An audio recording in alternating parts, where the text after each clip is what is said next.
Ini Pak Arteria yang mau nanya ini, bintang top kita. Silakan Pak Arteria.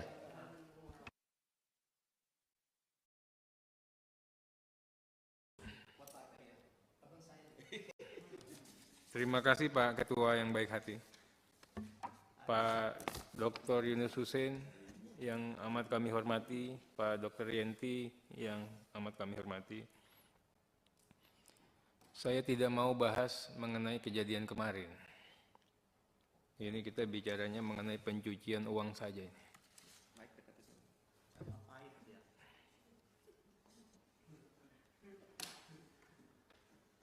Pencucian uang, pasal 1 ayat 1, didefinisikan sebagai segala perbuatan yang termasuk atau yang memenuhi unsur tindak pidana berdasarkan undang-undang ini. Definisinya nggak jelas ini, Bu Dokter. Kalau orang awam nggak jelas, Pak. Kasihan ini. Saya aja anggota DPR juga masih bingung bacanya, Pak. Pencucian uang adalah segala perbuatan yang memenuhi unsur-unsur tindak pidana sesuai dengan ketentuan dalam undang-undang ini. Definisi yang tidak menerangkan. Dan tidak mendefinisikan. Jadi, ada perbuatan-perbuatan yang termasuk juga mencuci uang, tapi tidak bisa dipidana. Kalau dari definisi pasal 1 ayat 1 itu, Pak dan Ibu narasumber. Sekarang saya mau tanya, perbuatan-perbuatan yang mencuci uang yang tidak bisa dipidana itu yang mana? Ini kan tafsir a contrario. Atas tafsir pasal 1 ayat 1, saya minta klarifikasi. Kemudian pasal 1 ayat 5, transaksi keuangan mencurigakan. Tapi pasal 1 ayat 1 sepakat ya, ada pencuci uang tapi tidak dipidana. Sepakat dulu nih kita ya. Bisa nggak begitu? Atau nggak sepakat? Yang kedua, pasal 1 ayat 5, transaksi keuangan yang mencurigakan, transaksi keuangan yang menyimpang dari profil, dari karakteristik, dari kebiasaan pola transaksi. Ini saya diajarkan hukum perbankan sama Dr. Yunus Hussein, ini dosen saya, Pak. Nah, kalau untuk menilai ini, siapa yang menilai profil, karakter, kebiasaan pola transaksi? PPATK. Atas penilaian PPATK boleh tidak di-challenge, minimal oleh pihak yang sedang terperiksa. Oh, boleh. Di pasal yang mana? Saya nggak melihat. Justru ada ketentuan yang namanya tipping off, anti-tipping off ya Pak Dr. Yunus ya. Waktu kita diperiksa ini bank nggak boleh ngasih tahu kita ini. Padahal kita nasabah terbaik sama banknya itu. Kita dikerjain banknya nggak boleh ngasih tahu. Nah, ini yang kita katakan kalau diberikan kewenangan yang seperti itu amat sangat membahayakan. Kita tidak bisa membersihkan diri. Tidak bisa melakukan upaya klarifikasi. Kenapa saya katakan begitu? Karena nanti endingnya adalah di 44, pasal 44L. Perdebatan itu berakhir pada saat menyerahkan hasil itu kepada penyidik. Ini yang seringkali kejadian dalam praktek. Negara ini menghilangkan kearifan lokal. Bagaimana musyawarah untuk mufakat, bagaimana nanti kok musyawarah bukan kita turunkan lagi atau kita naikkan lagi. Bagaimana kita ini tabayun. Tabayun itu diklarifikasi dulu. klarifikasi, ini benar enggak transaksinya transaksi apa? Oh, kenapa nariknya sekian? Itu loh. Nah, ini kami juga mohon nanti diberikan penjelasan. Kemudian yang transaksi mencurigakan yang patut diduga untuk menghindari pelaporan yang wajib dilakukan oleh undang-undang.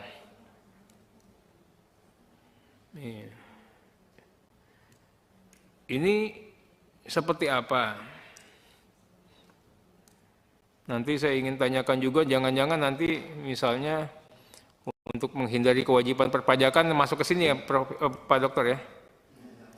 Nah, itu Pak, dijelaskan Pak. Karena takut pajaknya progresif, namanya nama orang. Itu loh. Ini masuk ini enggak? Ini Pak Dokter nanti kami dikayakan lagi dan publik dikayakan. Kemudian yang dilakukan atau batal dilakukan. Ini transaksi yang dilakukan atau transaksi yang batal dilakukan itu maksudnya seperti apa Pak? Dikasih gambaran. Kemudian transaksi keuangan yang diminta oleh PPATK untuk dilaporkan oleh pihak pelapor. Ini yang poin D. Ini dasarnya apa?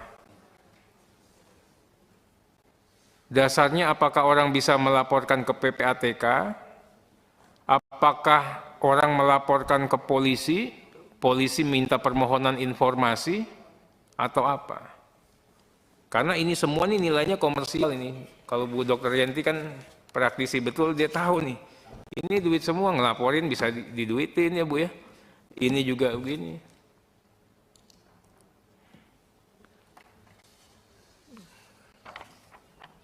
Yang pasal 2, Pak. Hasil tindak pidana E to Z itu, A sampai Z 25.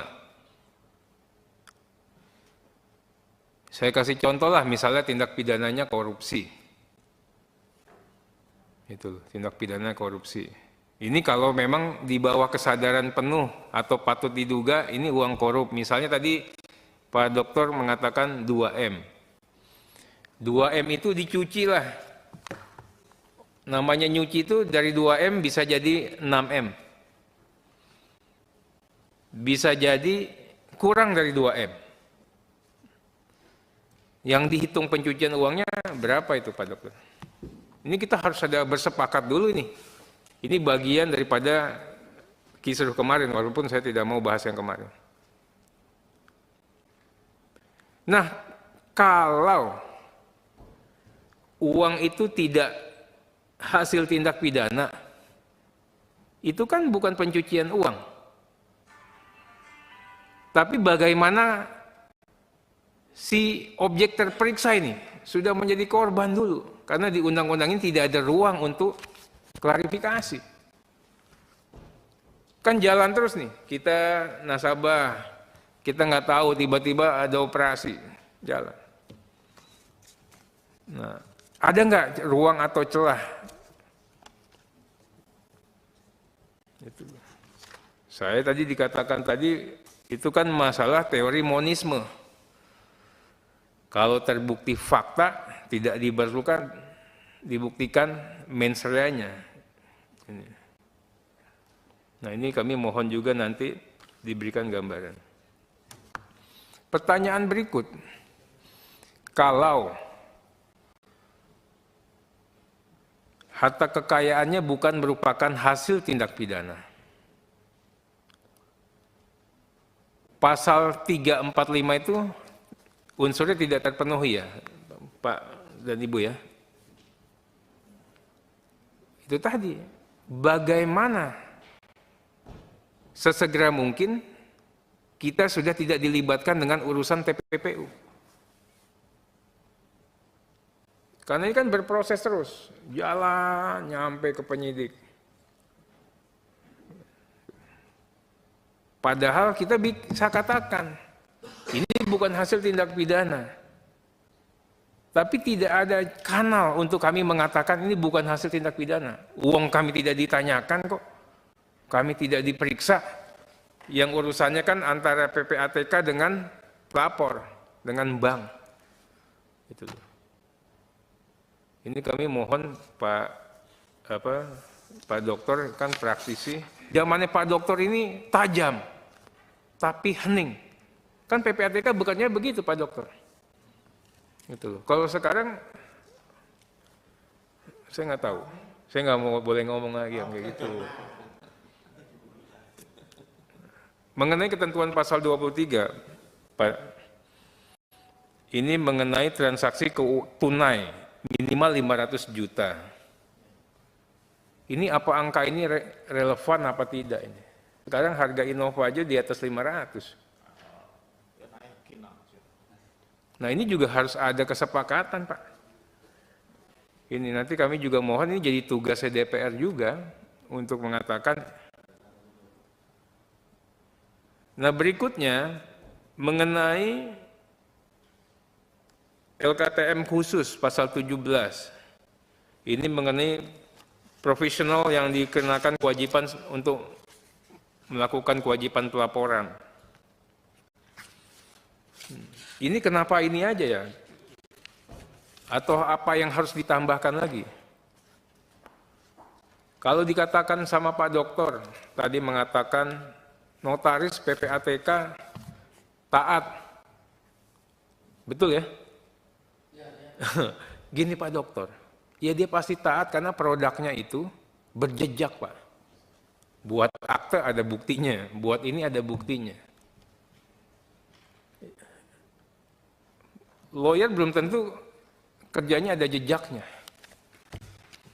Itu. Nah, saya sepakat itu lawyer juga katanya ini memang harus juga di ini ya. Kita nanti menjadi bahan diskusi lah. Itu. Berikutnya mengenai hasil analisa, hasil pemeriksaan tidak sama dengan LTKM. Biar itu betul. Sepanjang pengetahuan dan pengalaman terbaik Pak Dokter, itu memang betul bahwa dalam membuat LHA, LHP itu, pihak yang menjadikan objek itu memang tidak ditanyakan, Pak. Atau memang bisa saja ditanyakan. Tidak boleh ya? Undang-undangnya tidak boleh memang ini.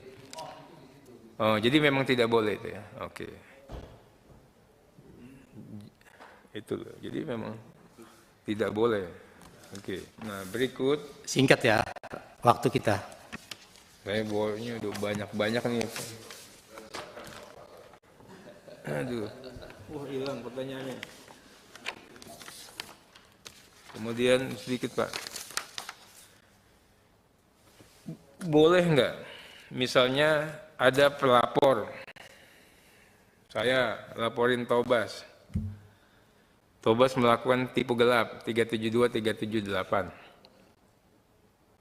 Saya ke polisi, Pak. Saya ke polisi.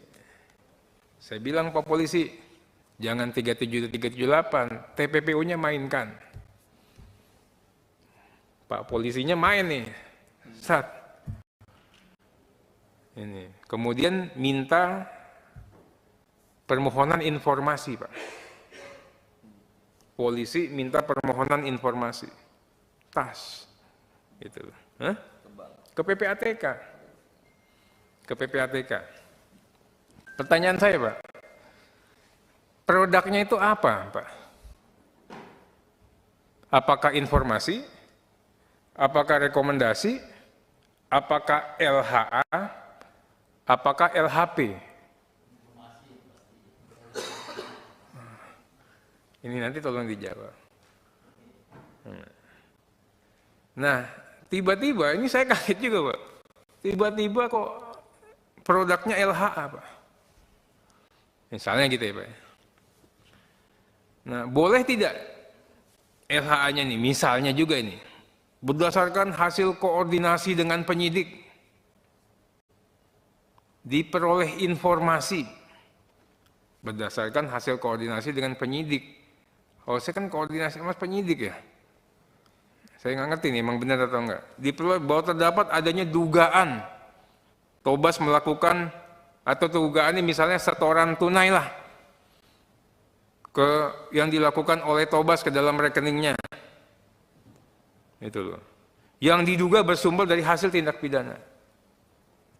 Ini LH, kalau LHP kan lain lagi Pak ya. Ini LH nih. Boleh nggak bunyinya begitu? Kan yang Prof katakan tadi, ya Pak Dr. Yunus katakan tadi, kita ini sebagai gelandang Pak, memberikan asis ya, bukan mencetak gol. Iya. Kalau main bola, saya ikutin irama main bola juga ini.